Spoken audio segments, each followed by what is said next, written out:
唱歌唱，哇，好听，来唱啊，来嘛，唱。哦，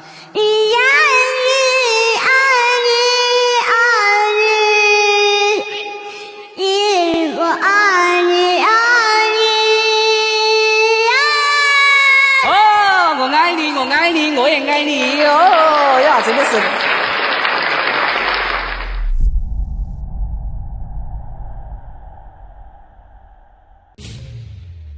Kamusta 30? So nakikita nyo ba itong babae na to sa internet? Isang maliit na babae na may cute na buhok na ganyan, nakilalang kilala ngayon. Alam nyo, napakarami sa mga friends ko yung nagsishare talaga nito sa kanya kasi puro kalokohan ng mga pinaggagawa talaga sa internet. Sikat na sikat siya, syempre, unang-una dahil sa unique na itsura niya at sa unique na personalidad at kakyutan nitong babaeng ito. So napasearch ako na napasearch sa kanya, no? Buhok niya, lahat, hanggang sa na-curious ako. So ang tanong ko, sino ba to? Saan ba siya nanggaling? And I wanted to know more about her at sure ako kayo rin. Diba? Bago natin ipagpatuloy ito, huwag nyo kalimutan na mag-like, subscribe at hit the notification bell dahil meron tayong 1,000 Gcash giveaway. Sagutin nyo yung question of the day natin. Nasa ilalim rin yung mechanics. So, ito na. Napag-alaman ko, no, na Xiao pala yung pinangalan sa kanya. Hindi ko mahanap yung totoong pangalan niya dahil wala akong masyadong makitang impormasyon. Tagal ko naghahanap actually. Pero ang ibig sabihin daw pala ng Xiao ay small, no? Xiao, small. Hindi ko alam yung literal translation. Gawang small yung pangalan niya, medyo nakakita ako ng similarity sa isang video na nireactan din natin noon, ginawa natin ng story, na si Weng Weng. Kung naaalala nyo, ito si Weng Weng, Pilipino na Hollywood star, na kamukha rin nitong si Xiao.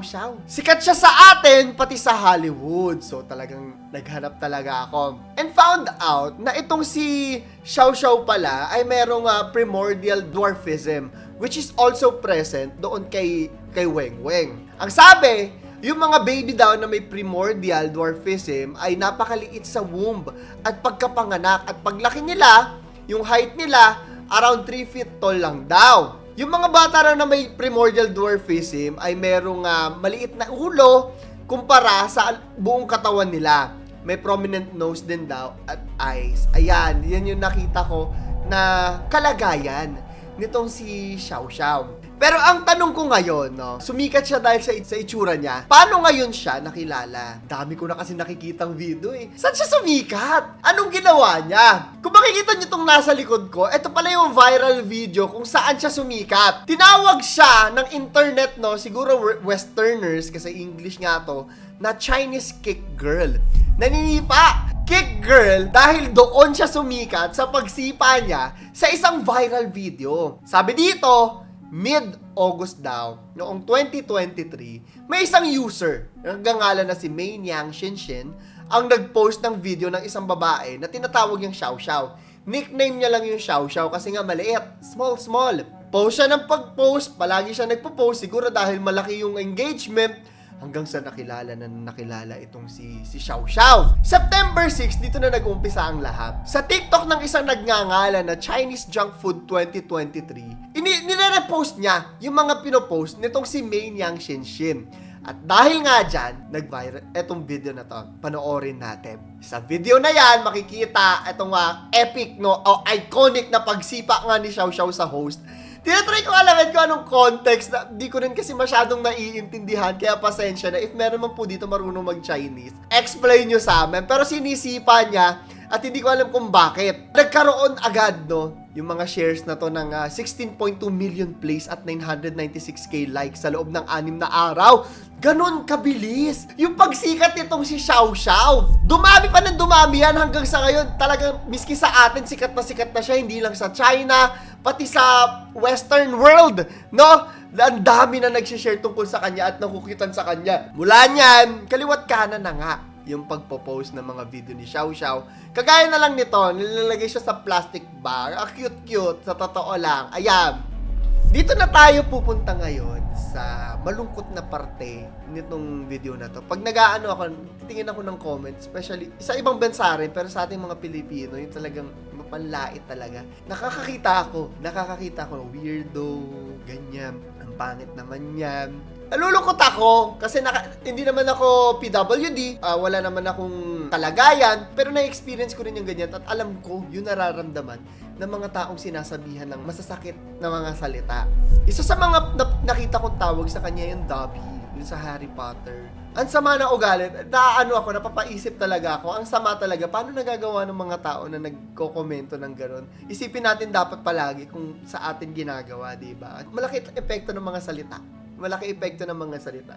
Yun lang masasabi ko. At dahil may karamdaman nga itong si Xiao Xiao at obvious na obvious sa physikalidad, maraming mga tao talaga ang ipo-point out to at ibubuli siya online dahil sa itsura niya. Marami pa rin talaga mga bullies online. Hindi talaga yan mawawala at mapangmata, lalo na sa physical na kaanyuan. Hindi lang sa physical na kaanyuan, sa kung sino ka, sa ano pinaniniwalaan mo, gender mo, ganyan mga bagay.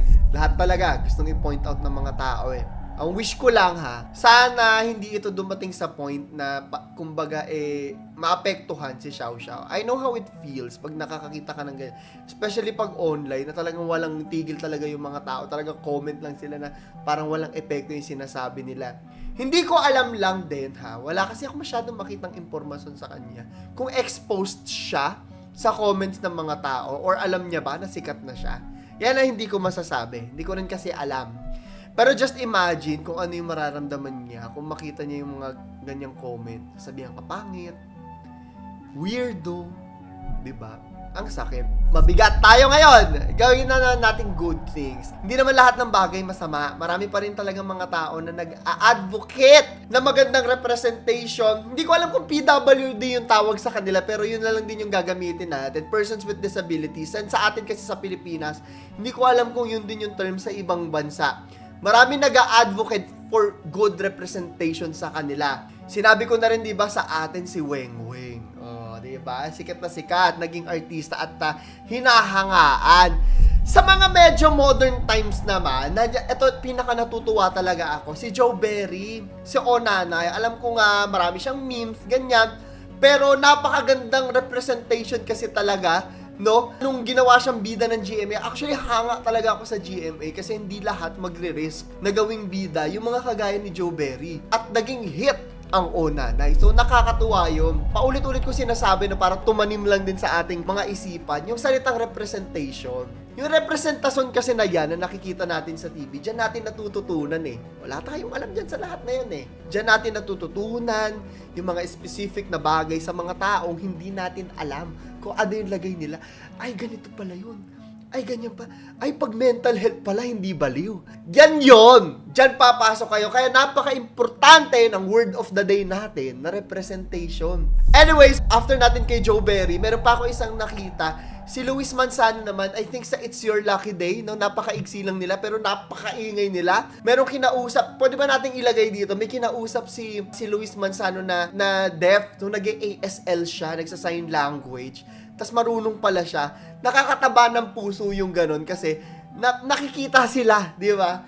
Nakikita natin yung mga pangyayari, yung mga pinaggagawa nila, kung paano sila makisalamuha, natututunan natin lahat yan. At nakakatuwa na may mga tao na nag-a-advocate pala sa ganitong mga bagay. Nagulat ako marunong mag-ASL si Luis Manzano eh. Isa pa na naaalala ko yung kay Coco Martin nga, 'di ba? Pasensya na po, hindi ko alam kung anong politically correct na term, pero may little person din doon, 'di ba, na talaga namang hinahangaan na ngayon, tuwan-tuwa yung mga tao. Nakita ko nga mamamatay siya sa Batang Quiapo, tas affected yung mga tao, te. Ganon ka-importante yung representation. Nakikilala natin sila, 'di ba? At may mga katulad sila na nanonood sa kanila na, ay, pwede pala akong mapunta sa TV.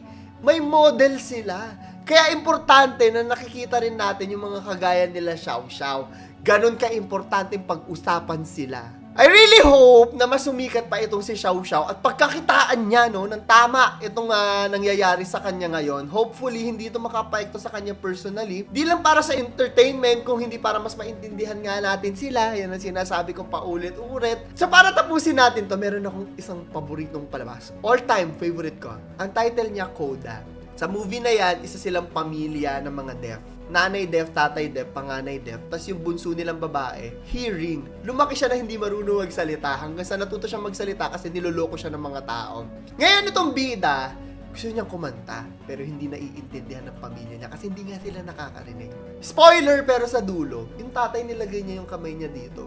Anak, gusto kong maintindihan. Bakit ba gusto mong kumanta? So, kumanta siya. Hinawakan ng tatay yung leg at saka yung dibdib. Tapos pinakiramdaman ng tatay yung vibrations.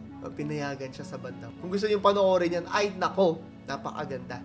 Anyways, para sa ating question of the day, ito yung tanong ko sa inyo. Sa tingin nyo ba, napakarami pa rin ng mga tao na mapanghusga sa mga katulad ni Xiao Xiao? So, yun lamang po!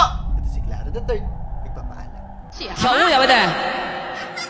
啊？哎呦，打人是吧？我的耳朵，啊，马上7万人了，来，哎呦，你抓那个好痛哦，真的我耳朵，抓那个打把腿了，真的那我们是。跳舞吗？咋子嘛？跳舞要得不？要得不？跳舞要不得？